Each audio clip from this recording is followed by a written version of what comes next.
नमस्कार, फूड जल्लोषमध्ये आपले स्वागत आहे। आज आपण दाखवणार आहे झिरकं। त्याच्यासाठी लागणारे साहित्य: शेंगदाणे अर्धी वाटी, खोबरं हे छान असे भाजून घ्यायचे।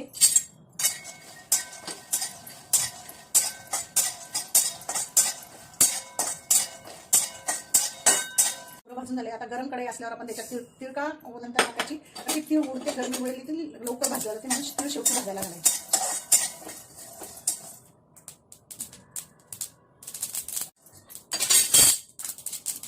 आपण आता थोडीशी खसखस घालूया।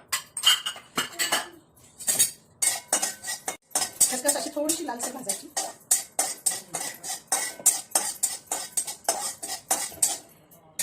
आता हे पण सगळं बारीक वाटून घ्या। त्याच्यात खसखस, खोबरं, शेंगदाणे, तीळ आणि 2-3 हिरव्या मिरच्या घेतल्या वाटायला, ते आपण छान असं बारीक वाटून घेऊया मिक्सरला।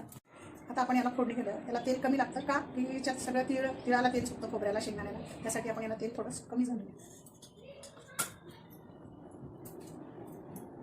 फोडणीसाठी मोहरी घालूया। मोहरी छान लालाशी तडतडू द्यायची। जिरे घालूया। जिरे पण असे थोडेसे लालसर होऊ द्यायचे। कढीपत्त्याची 2-3 पानं, छोटूसा एक कांदा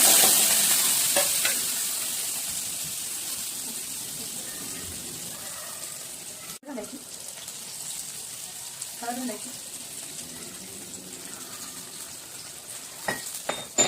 आपण खलबत्त्यात छान असा बारीक करून घेतलेला आहे ठेचा,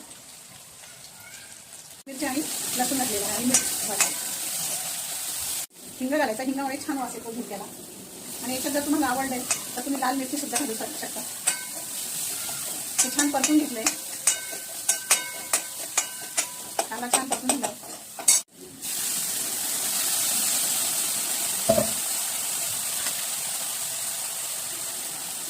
तयार केला आहे म्हणजे झिरक्याला चव छान येते।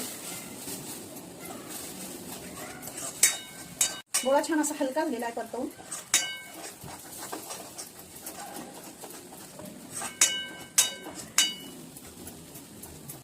याच्यात आपण आता पाणी घालू गरजेनुसार।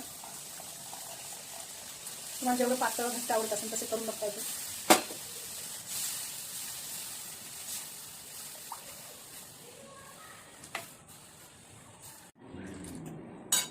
आपलं झिरकं छान असं उकळून झाले।